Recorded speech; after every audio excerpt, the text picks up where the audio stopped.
Hello. Before we begin, a quick note. The Boy to Sleep podcast relies on you and sponsors, which means you will hear a quick advertisement before the beginning of tonight's episode. While the podcast is free, you are welcome to subscribe for just $2.99 per month, which supports the creation of this podcast and gives you an ad-free listening experience. Simply click the link in the show notes from your podcast app. Rest easy. At Sierra, discover great deals on top brand workout gear, like high-quality walking shoes, which might lead to another discovery. 40,000 steps, baby! Who's on top now, Karen? You've taken the office step challenge a step too far. Don't worry, though. Sierra also has yoga gear. It might be a good place to find your zen. Discover top brands at unexpectedly low prices. Sierra, let's get moving.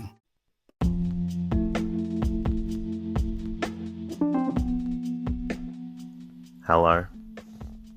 Welcome to the Bore You to Sleep podcast. The podcast that will hopefully help you get to sleep. I am going to read an open source book, one that is not particularly interesting, but one that is hopefully boring enough to get you to sleep. Tonight's reading comes from Watch and Ward, written by Henry James and published in 1878. This story looks at a young man who adopts a young girl after a tragic event and raises her as his own daughter. My name is Teddy, and I aim to help people everywhere get a good night's rest. Sleep is so important, and my mission is to help you get the rest you need.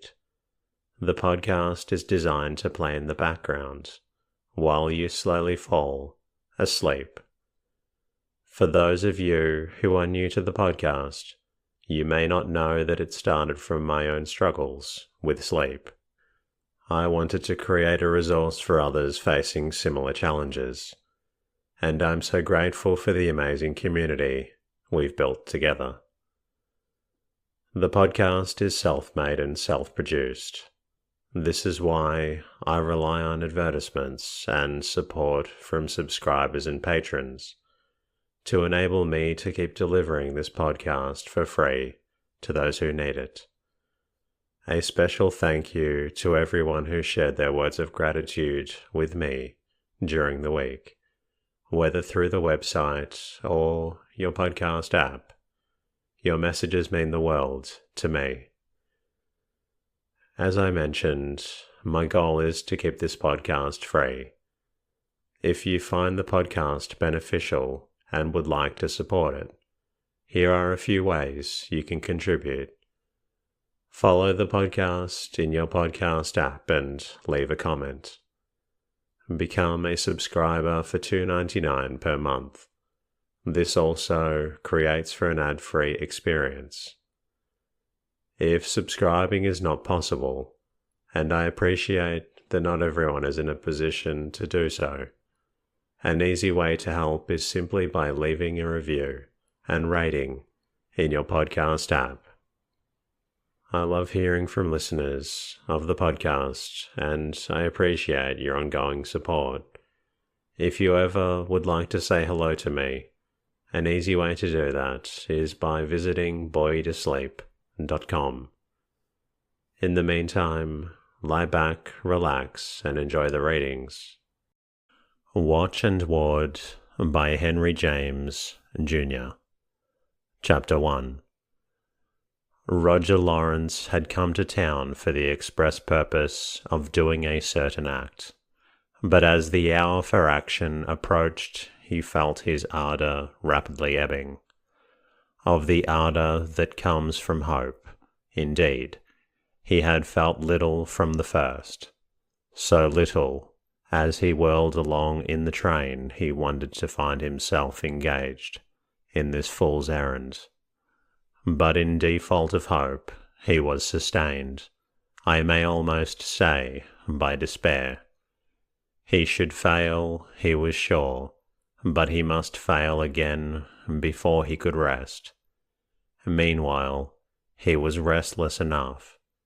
In the evening, at his hotel, having roamed aimlessly about the streets for a couple of hours in the dark December cold, he went up to his room and dressed, with a painful sense of having but partly succeeded in giving himself the figure of an impassioned suitor.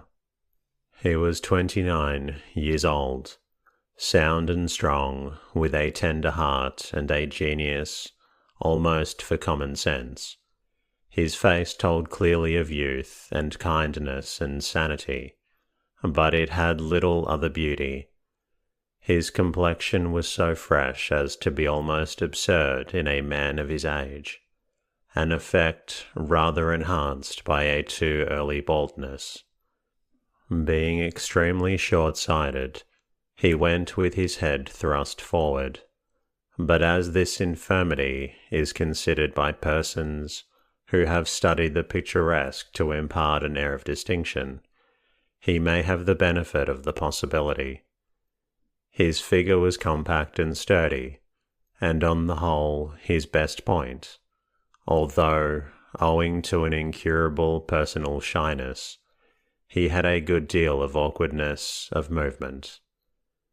He was fastidiously neat in his person, and extremely precise and methodical in his habits, which were of the sort supposed to mark a man for bachelorhood. The desire to get the better of his diffidence had given him a certain formalism of manner, which many persons found extremely amusing. He was remarkable for the spotlessness of his linen, the high polish of his boots, and the smoothness of his hat.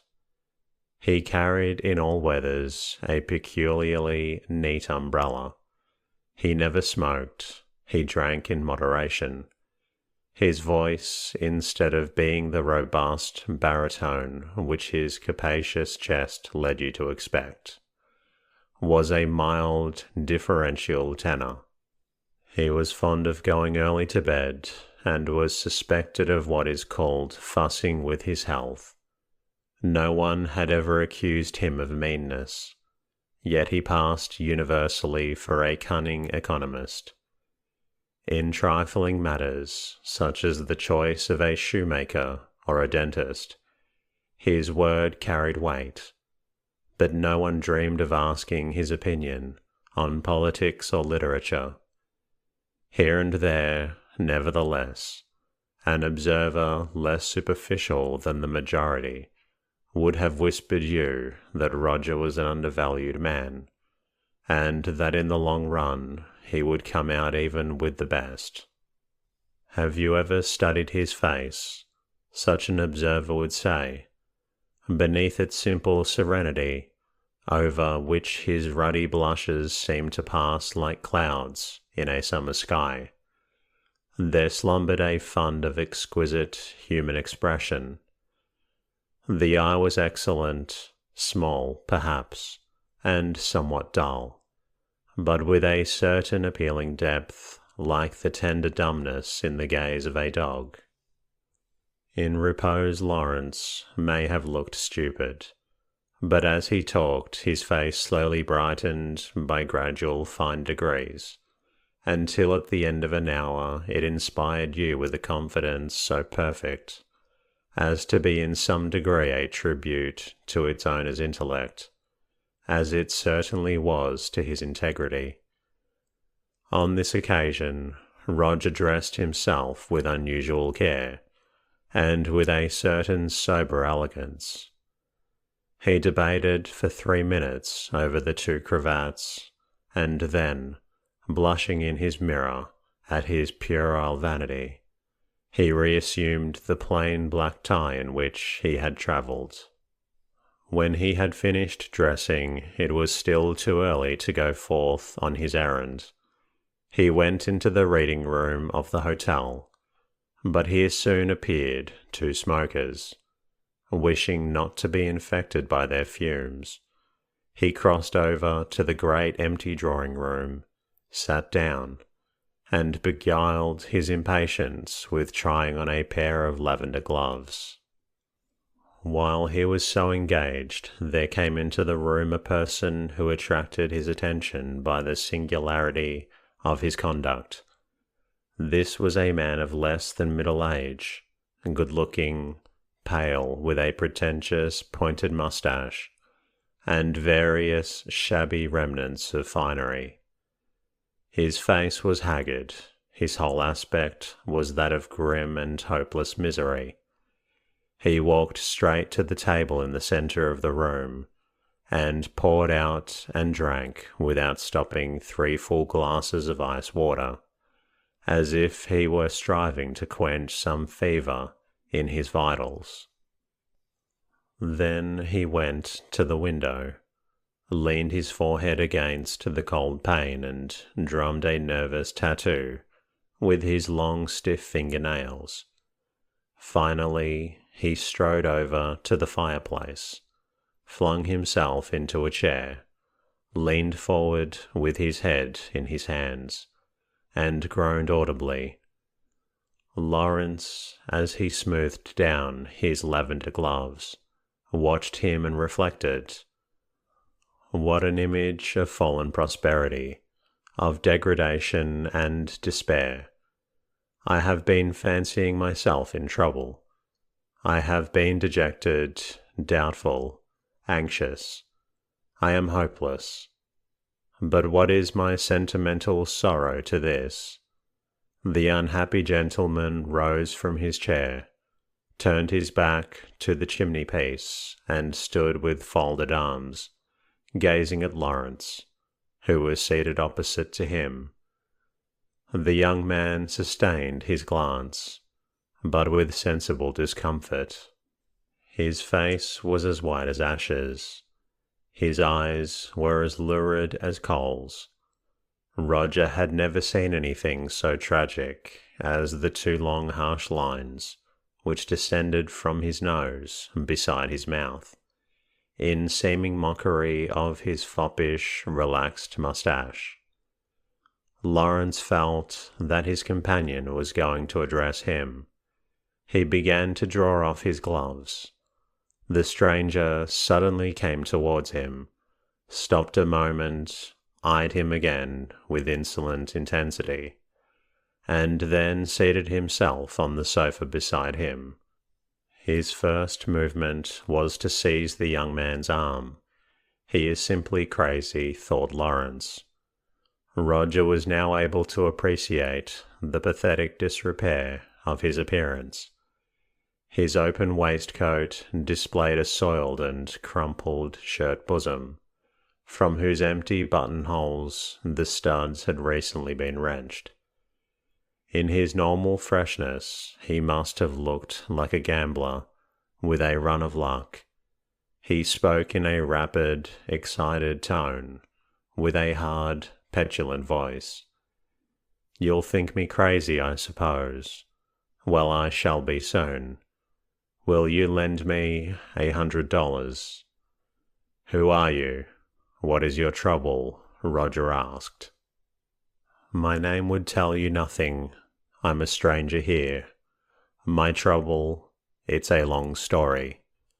But it's grievous, I assure you.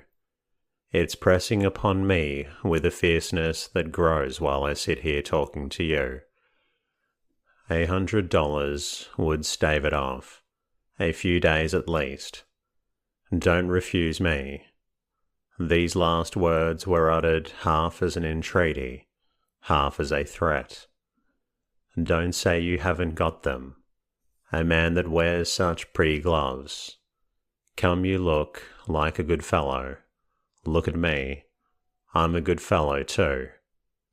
I don't need to swear to my being in distress." Lawrence was touched, disgusted, and irritated. The man's distress was real enough, but there was something horribly disreputable in his manner. Roger declined to entertain his request without learning more about him. From the stranger's persistent reluctance to do more than simply declare that he was from St. Louis, and repeat that he was in a tight place, The more he insisted upon some definite statement of his circumstances, the more fierce and peremptory became the other's petition. Lawrence was, before all things, deliberate and perspicacious, the last man in the world to be hustled and bullied. It was quite out of his nature to do a thing without distinctly knowing why. He, of course, had no imagination, which, as we know, should always stand at the right hand of charity, but he had good store of what wholesome discretion whose place is at the left. Discretion told him that his companion was a dissolute scoundrel, who had sinned through grievous temptation, perhaps, but who had certainly sinned. His misery was palpable, but Roger felt that he could not patch up his misery without in some degree condoning his vices. It was not in his power, at any rate, to present him, out of hand, $100. He compromised. "I can't think of giving you the sum you ask," he said. "I have no time, moreover, to investigate your case at present. If you will meet me here tomorrow morning, I will listen to anything you shall have made up your mind to say. Meanwhile, here are $10. The man looked at the preferred note and made no movement to accept it. Then, raising his eyes to Roger's face, eyes streaming with tears of helpless rage and baffled want, "Oh, the devil," he cried. "What can I do with $10? Damn it, I don't know how to beg. Listen to me. If you don't give me what I ask, I shall leave. Think of that. On your head be the penalty." Lawrence pocketed his note and rose to his feet. "No, decidedly," he said. "You don't know how to beg." A moment after, he had left the hotel, and was walking rapidly toward a well-remembered dwelling. He was shocked and discomposed by this brutal collision with want and vice. But as he walked, the cool night air suggested sweeter things. The image of his heated petitioner was speedily replaced by the calmer figure of Isabel Morton.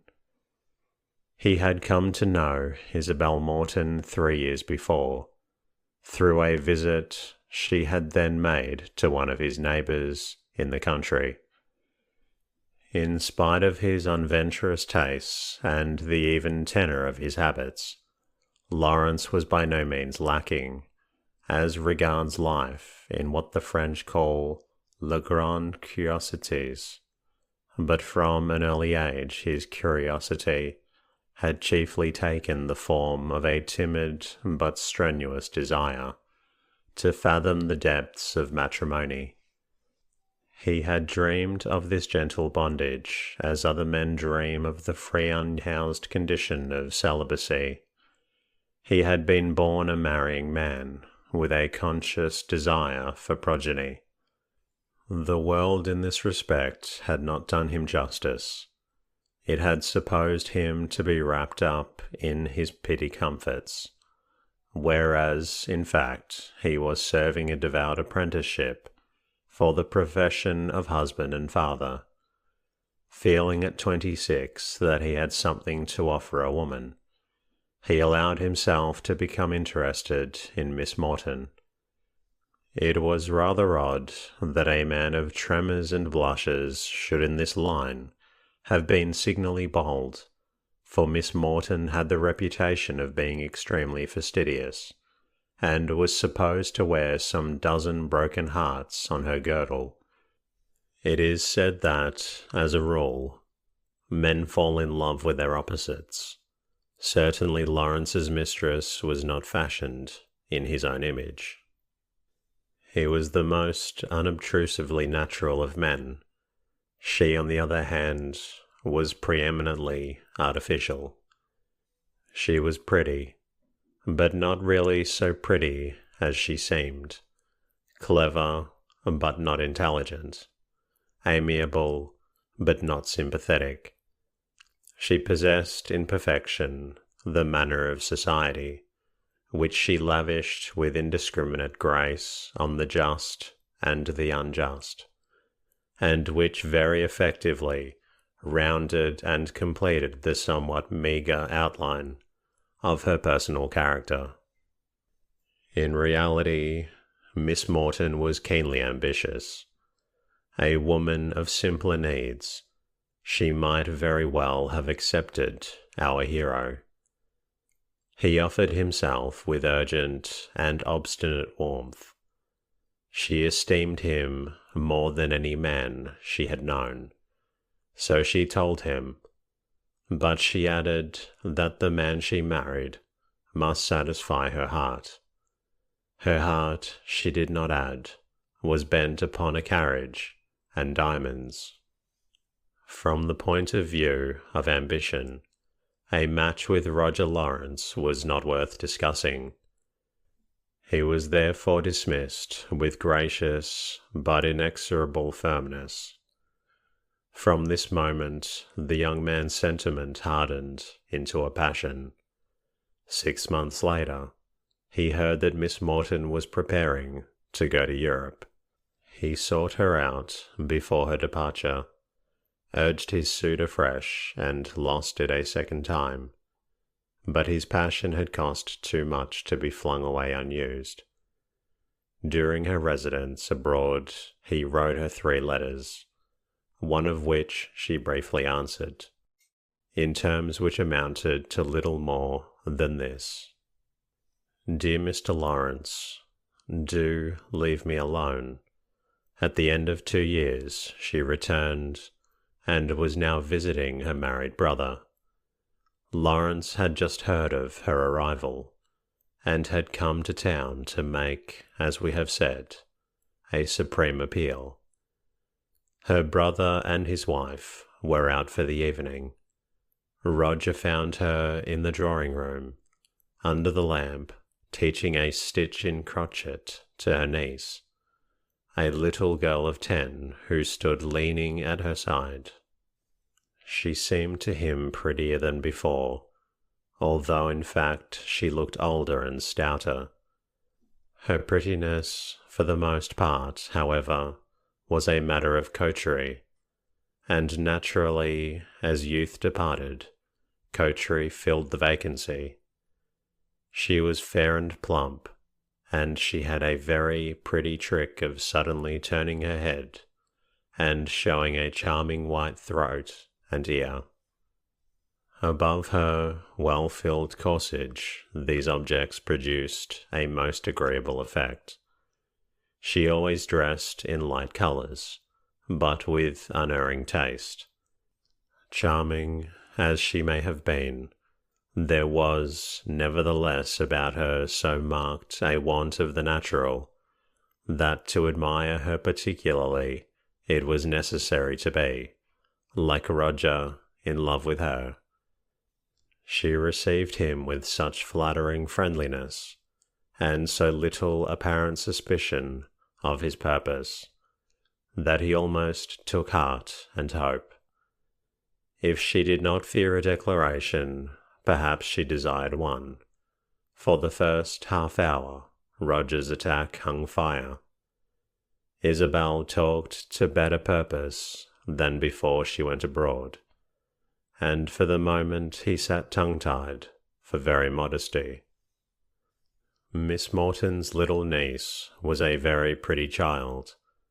Her hair was combed out into a golden cloud, which covered her sloping shoulders. She kept her place beside her aunt, clasping one of the latter's hands, and staring at Lawrence with that sweet curiosity of little girls. There glimmered mistily in the young man's brain a vision of a home scene in the future. A lamp-lit parlour on a winter night, a placid wife and mother wreathed in household smiles, a golden-haired child, and in the midst, his sentient self, drunk with possession and gratitude. As the clock struck 9, the little girl was sent to bed, having been kissed by her aunt and re-kissed, or unkissed, shall I say. When she had disappeared, Roger proceeded to business. He had proposed so often to Miss Morton that actually practice had begun to tell. It took but a few moments to make his meaning plain. Miss Morton addressed herself to her niece's tapestry, and, as her lover went on with manly eloquence, glanced up at him from her work with feminine keenness. He spoke of his persistent love, of his long waiting, and his passionate hope. Her acceptance of his hand was the only thing that could make him happy. He should never love another woman. If she now refused him, it was the end of all things. He should continue to exist, to work and act, to eat and sleep, but he should have ceased to live. In heaven's name, he said, don't answer me as you have answered me before. She folded her hands and, with a serious smile, I shall not altogether, she said. When I have refused you before, I have simply told you that I could not love you. I cannot love you, Mr. Lawrence. I must repeat it again tonight, but with a better reason than before. I love another man. I'm engaged. Roger rose to his feet like a man who had received a heavy blow, and springs forward in self-defense. But he was indefensible, his assailant inattackable. He sat down again and hung his head. Miss Morton came to him and took his hand and demanded of him, as a right, that he should be resigned.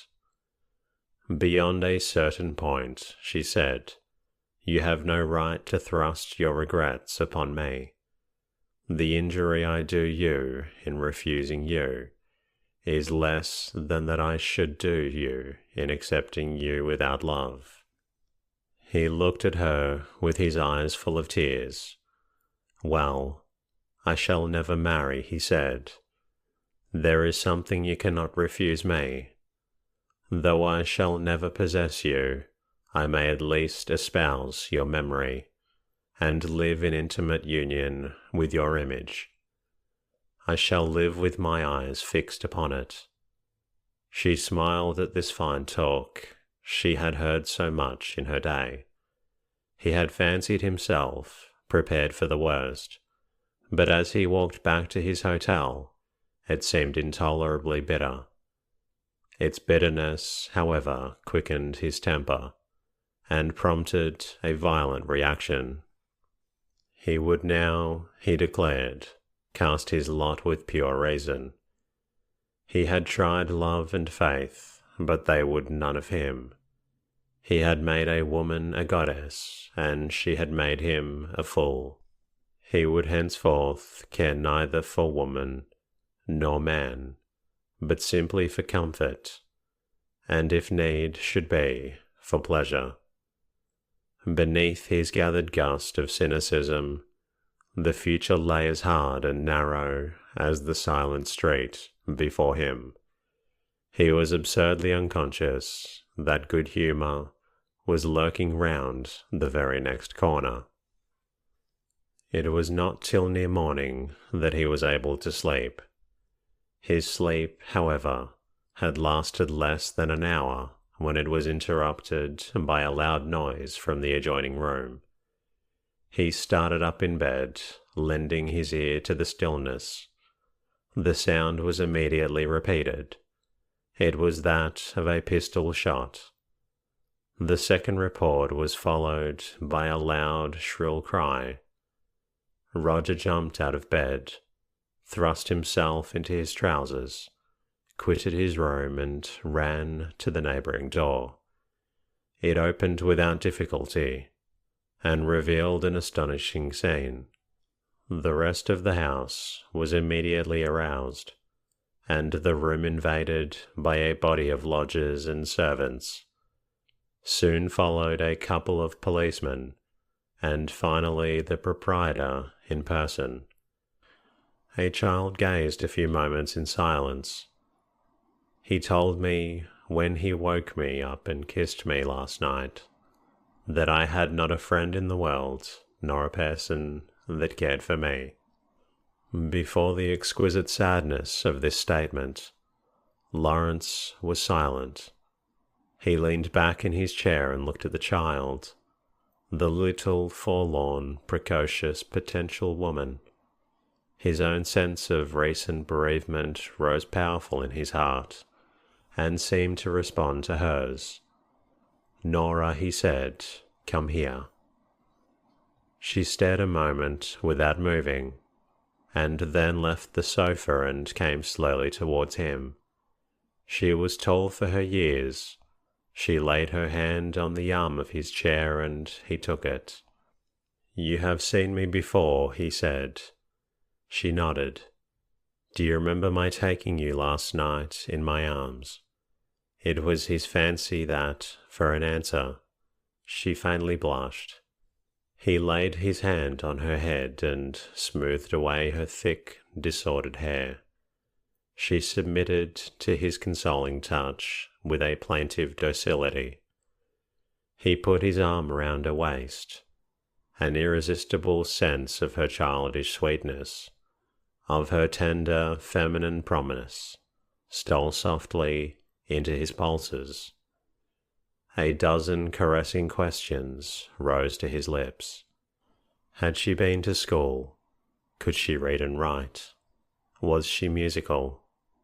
She murmured her answers with gathering confidence. She had never been to school, but her mother had taught her to read and write a little, and to play a little. She said almost with a smile that she was very backward. Lawrence felt the tears rising to his eyes. He felt in his heart the tumult of a new emotion. Was it the inexpugnable instincts of paternity? Was it the restless ghost of his buried hope? He thought of his angry vow the night before to live only for himself and turned the key on his heart. From the lips of babes and sucklings, he softly mused. Before 24 hours and elapsed a child's fingers were fumbling with the key. He felt deliciously contradicted. He was, after all, but a lame egotist. Was he to believe then that he could not live without love, and that he must take it where he found it? His promise to Miss Morton seemed to still vibrate in his heart. But there was love and love. He could be a protector, a father, a brother. What was the child before him but a tragic embodiment of the misery of isolation, a warning from his own blank future? God forbid, he cried, and as he did so, he drew her towards him and kissed her. At this moment, the landlord appeared with a scrap of paper, which he had found in the room of the deceased. It being the only object which gave a clue to his circumstances. He had evidently burned a mass of papers just before his death, as the grate was filled with fresh ashes. Roger read the note, which was scrawled in a hurried, vehement hand, and ran as follows: "This is to say that I must, starving without a friend in the world, and a reputation worse than worthless. What can I do? Life's impossible. Try it yourself. As regards my daughter, everything is cruel, but this is the shortest way." Lawrence was sickened. The world's tenderness had fairly begun. Nora gazed at her energetic benefactress and then with her eyes appealed mutely to Roger. Her glance somehow moved him to the soul. Poor little disfathered daughter, poor little uprooted germ of womanhood. Her innocent eyes seemed to more than beseech, to admonish almost and command. Should he speak and rescue her? Should he subscribe the whole sum in the name of human charity? He thought of the risk. She was an unknown quantity. Her nature, her heritage, her good and bad possibilities were an unsolved problem. Her father had been an adventurer. What had her mother been? Conjecture was useless. She was a vague spot of light on a dark background. He was unable even to decide whether, after all, she was plain. "If you want to take her round with you," said the landlady to her companion, "I had better just sponge off her face." "No, indeed," cried the other. "She is much better as she is." Thus adjured, Roger turned to the table. "Nora," he said, "you know you are quite alone. You have no home. Do you think you could live with me?" She flushed to the tender roots of her tumbled hair. "Will you come and try?" Her range of expression, of course, was limited. She could only answer by another burst of tears. And that concludes tonight's readings. I hope you've enjoyed listening to this story. If you're not quite tired yet, please feel free to listen to another episode of the Bore You to Sleep podcast. Until next time, good night.